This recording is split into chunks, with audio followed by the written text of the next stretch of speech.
Mr. Greg. Well, Mr. Jason, Mr. Greg. Mr. Jason, Mr. Greg. what you talk about? You tell me what you talking about, and where are we going today? We gonna talk with Mr. Jack Wingate. What? What you say? What you said? We are automating activities to prevent wasting time. What? Let's start. Will we wonder why we weren't willfully winning without Wingate? What you said? No, what you said. Say it again. What Mr. Greg. Will we wonder why we weren't willfully winning without Wingate? Ooh, wow. Buckle up. It's the Insurance Dudes Podcast. Hey, Craig, this year I got some crazy growth goals for my agency, and actually I've been talking to a few other agents. They got some crazy growth goals. So can you tell me a little bit about what you're doing that's just crushing it in your agency right now? Yeah, well, we're doing a lot of internet data leads through a company called EverQuote, and they're actually one of our sponsors. Ooh. Yeah, Can you tell me a little bit about that? Yeah, part of the Accelerated Growth Program, which includes having your own consultant that's going to go over your results, and it's positioned to make those leads cost less so that you have lower acquisition costs. It makes it totally doable. Awesome. And so what has been your favorite parts about it so far? I like the visibility into the results, and being able to compare what the numbers that they get on their side with the numbers that I get on my side, and seeing that they mesh up. So we know that the data is correct, and that we're actually in a cost per policy or cost per sale that makes sense. Right. Yeah, Cool. They make it real easy to track. And you know what? Guess what? They gave us a deal to offer to all of the insurance dudes and dudettes out there. Oh, I got to know about this. Yeah, all you need to do is go to go.everquote.com/insurance dudes. That's go.everquote.com/insurance dudes. And they give all the insurance dudes out there a killer price on this. So I'm signing up. Boom!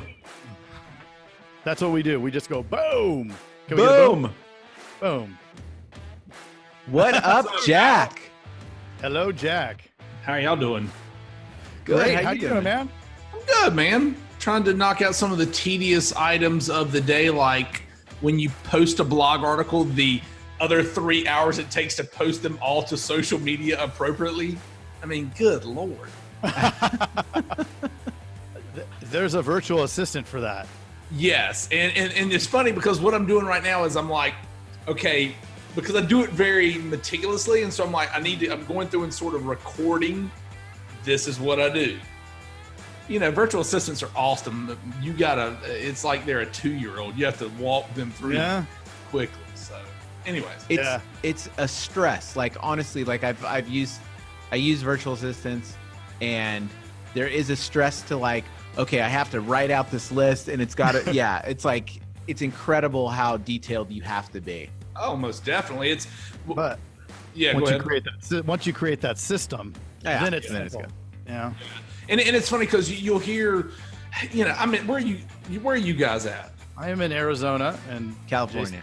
Yeah. All right, so you guys, from what I've seen, West Coast is at least 18 months ahead of us over on this side of the world when it comes to just technology and stuff, and implementation. So I'll talk to agency owners around here, and they think that a VA is just a magic bullet if you can do it. And I'm like, nah, I mean, it's work. I mean, you put it in, so Yeah. Oh well. And it's like anything else. You put in the time, and it's awesome. If you don't, it can be a nightmare. Yeah, it amplifies the good and the bad. Yeah. 100%. 100%. It's like scaling without the right processes. You get, as one of our previous guests said, you get scaled chaos, and you don't want scaled chaos. No. Yeah, I mean, crap in, crap out, right? Yeah. That's another great quote there. We'll quote you on that. Let's just keep them coming, man. Keep them coming. Jack, two things. One, that is a strong beard. Thank you. That is awesome. strong. Is that natural? The gray? Yes. You didn't put the gray in there. Yeah. I can't fitted in the logo though. So I mean, I don't know. So yeah, I'm working on that. That's awesome. Yeah. He got distracted over there. So I'm so sorry. that's cool. So the first thing that we ask everybody, Jack, is what was your first concert? And you got to go far back, the very first one, even if it was Barney when you were in kindergarten. Yeah. So I am the baby of my family. So I'm 45 right now. My sister is 18 years older than I am. My brother's 12 years older than I am. So realistically, I was an only child. So my parents would take me with their friends to their concert. So we're going to go, I believe it was either Oak Ridge Boys or Dolly Parton and Kenny Rogers. I can't remember which one. Yes. 5 years old, you know. That's awesome. Yeah. But as my own adult, I haven't been to a lot of concerts, but I would probably say probably in college, Dave Matthews was probably one of the first We've ones. gotten that a lot. Yeah. We have gotten that a lot. Dude, I mean, you Incredible. know, people, whatever, they're great musicians and they put on a good 100%. show and yeah. Yeah. Yep. Well, Jack, thank you for coming on the show. I know we're doing the speed round and really appreciate you jumping on. Yeah, man, I think anytime. that's something you had to jump to. But if you could you just walk us through how, like, take us back, how you got into the insurance business, what led you to it, to where you are today, and what's going on specifically in your world? Yeah. So oddly enough, I attended Appalachian State University, which they have an insurance department there. Wow. And I guess I wanted to be like a stockbroker. I guess that was what I thought I wanted to do. So I majored in finance and I got a double in risk management insurance just because it was 2 classes. There you go. Got out of college and really went to work for a company. We bought and sold mainframe computer hardware. Mainframe stuff. Nice. Telemarketing. Yeah, I had some buddies who were working at North Carolina Farm Bureau. So I'm not sure out there how the Farm Bureau model is, but it's captive, but it's very state specific. So started off there. Realistically, the funny story there was I'd let my auto insurance lapse. And I went by to see my agent, who was a fraternity brother of mine. And he was like, man, what you doing? How you liking your work? It's like, I hate it. He said, man, you need to talk to my brother-in-law. He's got a position open at Farm Bureau. Went, interviewed. The rest is history. I was there for 2 years. And at Farm Bureau around here, you start making really, really good money. After about year 2. I mean, it's the best place to train. That's I mean, quick. they give you a book of business, if you will. So, I mean, you got a built-in salary. So I stayed there for 2 years, won the trips, whatever that they put out there, and realized that I'm not good at being someone's employee, even though we were independent contractors. So that's when I started All Choice. So I started insurance career 2002, and I started, was it 2002? Yeah, 2002. And then 04. Yeah, 2004 was when I started All Choice. From scratch, zero money. It was myself, an original partner. He's not with us anymore. We bought him out a while back, a long time ago. I do have another business partner who was actually my manager at Farm Bureau. He left there after I left, and I let him buy in. Started All Choice 04. Really nothing. We're not a niche. Niche is really in vogue right now. We are a generalist. I mean, we're 60% commercial, probably 40% personal lines. And it's small commercial. We do a lot of apartment buildings. We insure a lot of roofs, if you will. We're big. We have a lot of contractors. And then our personal lines client is realistically, it's middle up type of clientele. We're not the place to come in and pay by cash. Gotcha. I don't even accept payments in any of my offices anymore. Like I've gone away from that. I don't want stuff. We still have some people that drop some stuff off, but as a general rule, I don't want that. And realistically, man, the journey's been, it's slow the first 5 years and then it ramps up. And the funny thing is, the whole time I've been doing this, I started optimizing our website probably over a decade ago. Okay. Just because around here, I talked to a health insurance guy for Blue Cross and Blue Shield, And he was like, yeah, our biggest agent, all he does is online. I'm like, what?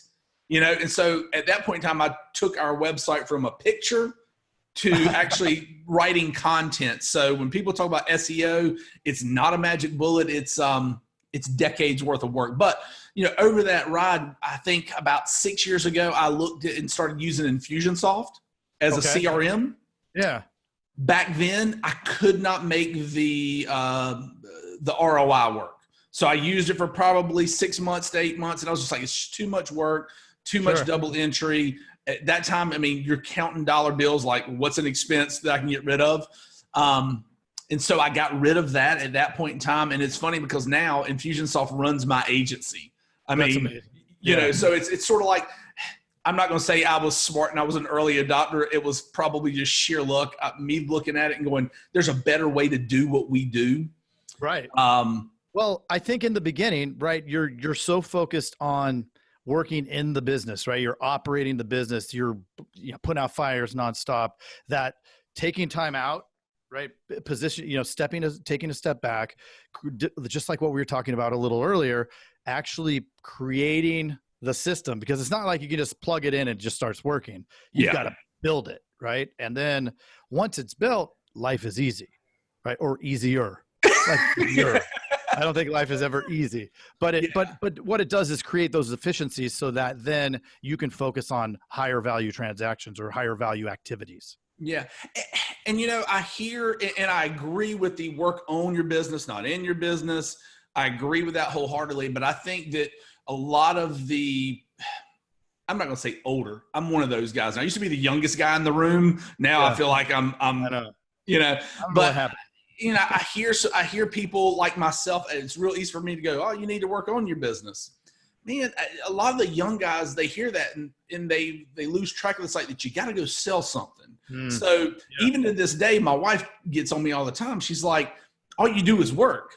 Because I'll go home, we'll eat dinner, put the kids to bed, and then I get on the laptop and start banging away because that's when I can work on my business type stuff. Right. It's like you got to work in your business during this 8 hours, and then this other 8 hours you get to work on your business until you get to the point where you can just pay people to do it. Sure. And again, great in theory, but again, I always caution, especially any of the younger guys listening to this, which I know you have a big audience there. I mean, go make money first. Sure. Yeah. I think it is a fine line to explain, you need the goal or the ultimate outcome should be to be working on your business and then be able to take a step back, have other sources of income, because then you have those multiple income streams. But that's not today for somebody who's getting in. It's not tomorrow. It's 10 years from now. Yeah. And you got to be willing to put in that work and do things that maybe you don't want to do, as you develop other businesses or a larger agency, other locations, like where you may be, is then you can look at those kind of things and take your foot off the gas from that perspective. Right. Oh yeah. You definitely have to grind unless you won the lottery and you're coming in and deciding to hire people and do it. But it's funny. We had our 15-year anniversary this past August. And so I made some shirts. And I was like, okay, I'll put the logo on the front, but what am I going to put on the back? And I was asking my wife, I was like, what sounds better, hard work because it is, or work hard? Yeah. And so we ended up just running both of them, sort of, hard work up because it's true. I mean, the work we do is not easy. Mm-hmm. So, I mean, it is hard work, but the people who are successful are the ones who are willing to work hard. I mean, I'm an idiot. I mean, thanks to Ryan Hanley, I'm getting, hundreds of things in my inbox. I love Ryan. But I mean, there's nothing special about me. I'm just really, I'm willing to go out working. And that's, that's what I do. Well, but the willingness to outwork is what creates the opportunities to then be more successful. Yeah. I don't think that any of us are rocket scientists, because that's why we're in the insurance world. But from that, and if you have the work, you can create the luck. Oh yeah. There was an older gentleman when we first started the agency, and he was actually the first regular animal veterinarian in Greensboro, North Carolina. So this guy, Doc was like 80 when he died, like a couple of years ago. And he always told me, he said, you know what, man, an opportunity is not an opportunity unless you have the money or ability to capitalize on it. And it's so true. I mean, we can't, if you don't have the money, you got to be willing to do whatever else you can do to make it work. And, you know, that's, thankfully, my parents, my dad's an electrician, so I grew up in the construction business. I know what it means to put in a long freaking day. So, I mean, doing what I do, I mean, what am I going to complain about? My knee hurts because it's been bent from sitting. I mean, what kind of crap is that? So, yeah. We just talked to an agent and he has a consulting side and all kinds of stuff. And I said, you must get hit up all the time about with agents asking, you know, how to do things. And he's like, yeah, I mean, and he does a lot of speaking events. He said like only like 2% of agents actually take the advice he gives and goes with it. Oh, definitely. I mean, you know, and I'm sure that if you ask like Austin Moorhead, he's been on here. Austin is a good friend, and we do kind of some automations together. But I mean, even before that, I would hit him up and, hey man, does this look okay? What do you think about this? Because he comes from a different background than I do. I mean, he's a dial-in for dollars guy. It's just a different mindset. And I'll be like, okay, well, what can I take and use there? And then I don't know if you guys know Chad Spade out in California. Yeah. So if not, this guy's I don't know him personally, but yeah, brilliant. You need to get him on the show at some point in time. But I mean, same thing. I'll go and ask, and I'm willing for people to say no. But man, our community is just so giving now. You know, I mean, I think probably 3 or 4 years ago, everyone was like, "This is my secret," and if I tell you this, whatever. I mean, I'm actually, I think next week a guy hit me up who's literally 10 minutes down the road and was like, hey, can I come by and ask you some questions? Yeah. I mean, sure. We're not in competition with one another. So it's, you know, you're going to get what you get. I'm going to get what I get, and let's all be better. So there's 300 million of us, and everybody needs to have our products. Exactly. Yep. So yeah. I would almost say that there's two groups. There's half the agents that I've run into outside of, you know, this world are very secretive, and then the other half are very giving. And I'll tell you one thing: the ones that are very giving and share their stuff are the ones that are incredibly more successful. Oh yeah. Well, there's a guy I know, and he's in North Carolina. We have a similar carrier. I respect the guy, and he's older than I am, but he's got his son-in-law coming into the business. Son-in-law wants to advance the technology, and Mark's just older and has been running the agency. You know, it's been in place for 80 years or whatever. And so he said, hey, can I bring Mark up and meet with you so we can kind of talk about how technology would work and play? And I said, bring him, man. I'm not, you know, like Nick Ayers is all digital. I think Hanley's going to be all digital.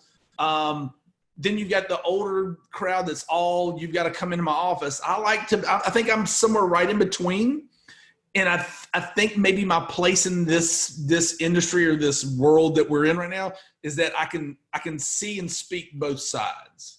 You know, because I'm not trying to be 100% digital, but I'm definitely not trying to be 100% old school. It's kind of like I'm trying to marry the two, and I think that is going to work. I'm banking on it. Yeah. I mean, at the end of the day, there's a lot of ways to skin the cat. Yes. And if you're comfortable with that hybrid of technology, then hey, that's awesome, right? I would almost say outside of the insurance world in general, there's this unique group of this age bracket that is on that cusp of we didn't completely grow up with technology. The first few years there wasn't that much technology, and then that came, right? And then there's the group before that had no technology. But for us, we are kind of the hybrids where we've adapted maybe slower than, let's say, millennials or whatever, but we've adapted slower, but we're still with the old school. So we do have the unique ability to kind of put those two worlds together. And I think that's where the magic happens, because everybody gets frustrated, everybody, with technology. Yeah. And nobody wants to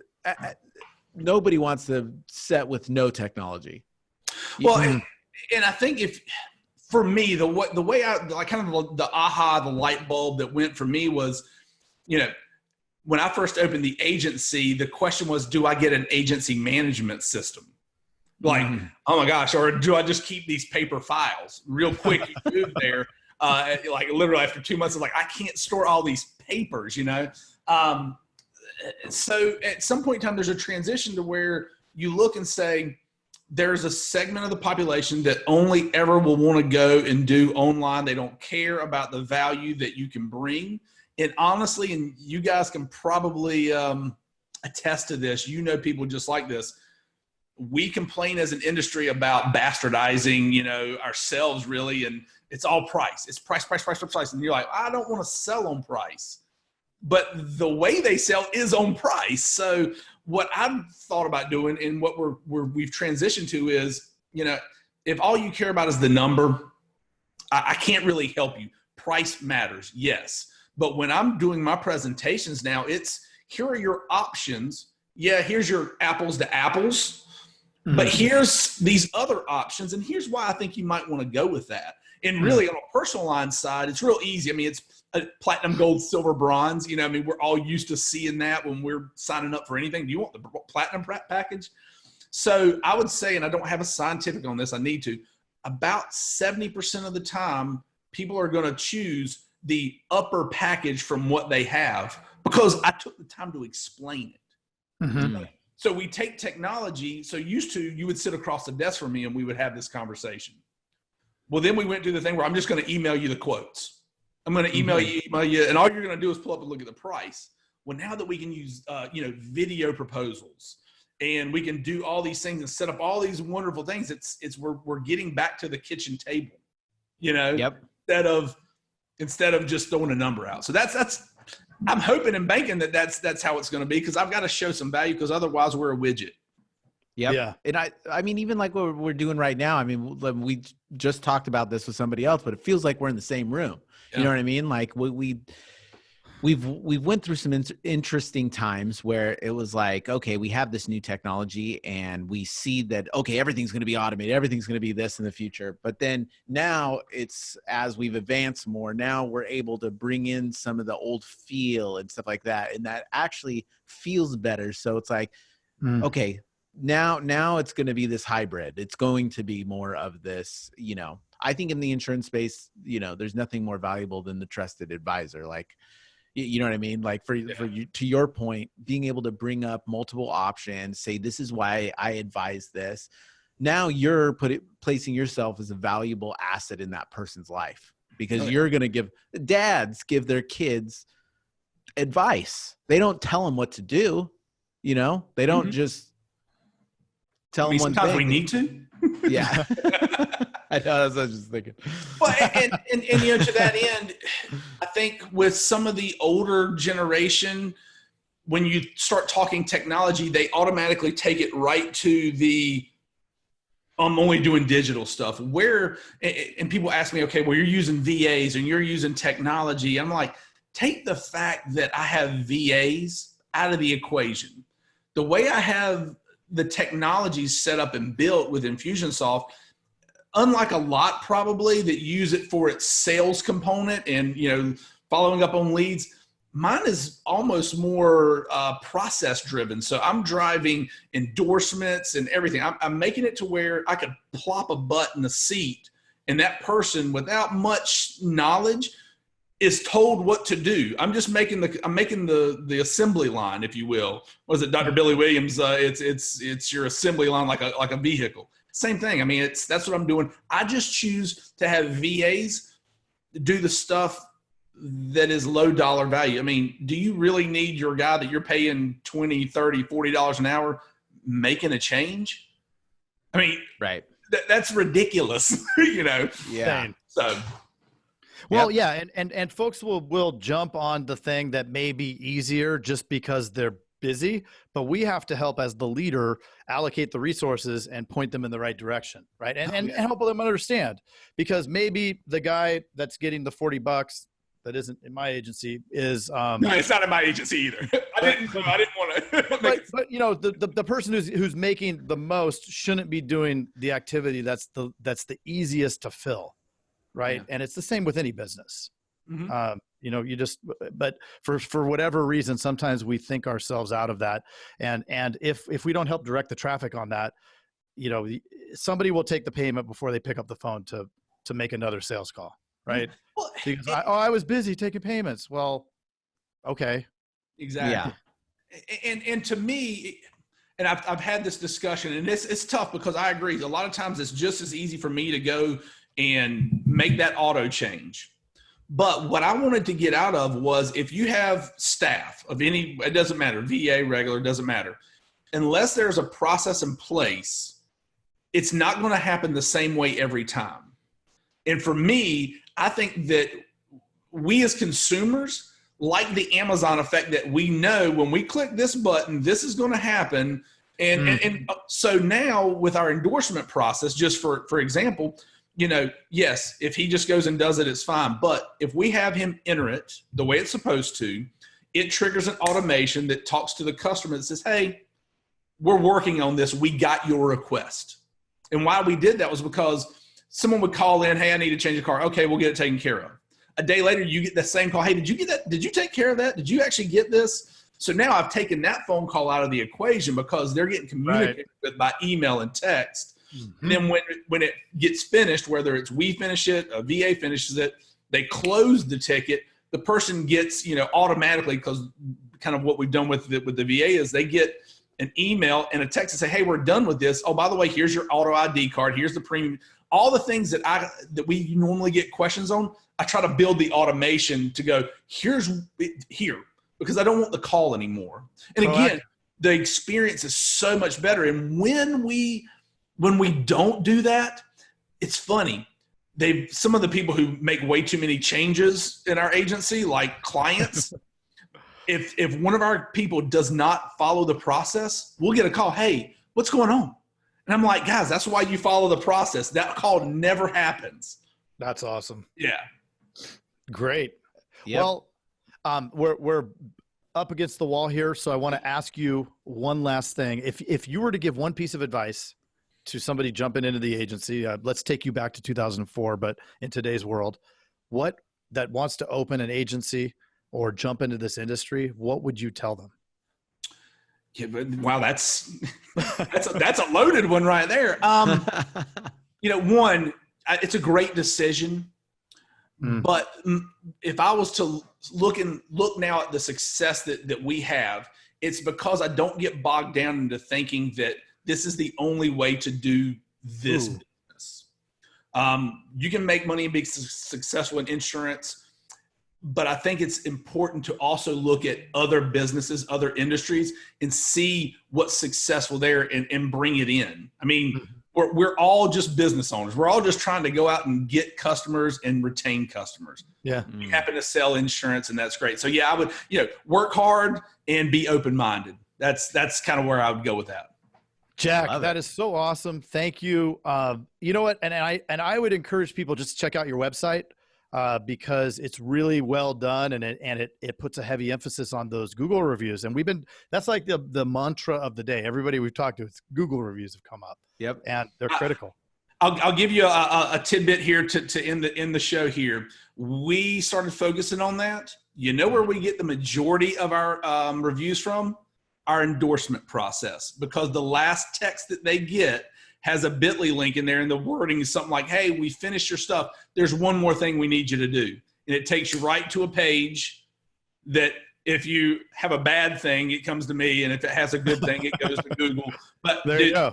That is where it's at. So yeah, wow. Hey, you guys do a great job. I think, you guys, Bradley and Scott, so good for our industry. It helps people like me think that I'm not crazy for having the thoughts, and it makes me willing to go and try and do more stuff. So keep up the good work, guys. Oh, thank you so much, Jack. So much. Really appreciate Thanks it. Just want to help. But and just give the website, give a shout to your website so they could check it out. Oh yeah, it's allchoiceinsurance.com, ALLCHOICE, insurance is spelled out.com. And see, you guys are Allstate guys, right? We're going to beep. Yeah. Sorry. The name is stuck because back when I started, we were in the yellow pages, and I wanted to be above. Oh, that's funny. Oh, Some other company. Okay. genius. There you go. I love it. All right, guys. Perfect. Hey, Jack, thanks so much. Thanks, We'll see you guys. down the road. Bye. Okay, bye. Jason, I would be remiss if I didn't bring up one of our sponsors, EverQuote. Oh, tell me a little bit about them. Well, I've been using them for a couple months, and I'll tell you that the results are delightful. It's been now a couple months, and over time, my cost per sale has dropped every single week. That is awesome. Tell me, so you're on a specific program with them? Yeah, it's called the Accelerated Growth Program, and this bad boy gets you a better deal on those leads, so way less expensive, and you get a consultant that's going to actually go over your results to make sure you're tracking properly. And so you've been doing that for the last couple of months and consulting with them? Yeah, and I see everybody complain about leads and this and that, and it's like, look, if you don't have a process to track and measure your results, then I can totally get it. You don't even know what your results are, right? And you asked them to give all the insurance dudes and dudettes out there a killer deal on this, and they came through, didn't they? They came through, and I know you're going to take advantage of it, but if they go to go.everquote.com/insurance dudes, that's go.everquote.com/insurance dudes, then guess what? What? Deal City. I'm there. Do it. Hey, you've got to check out the Insurance Dudes Inner Circle coming soon, where you get extended interviews as well as live coffee talks in our private Facebook group. Join the mailing list today at theinsurancedudespodcast.com. Hey, thanks for checking out the Insurance Dudes. Hey, please subscribe. We got some really great stuff coming out.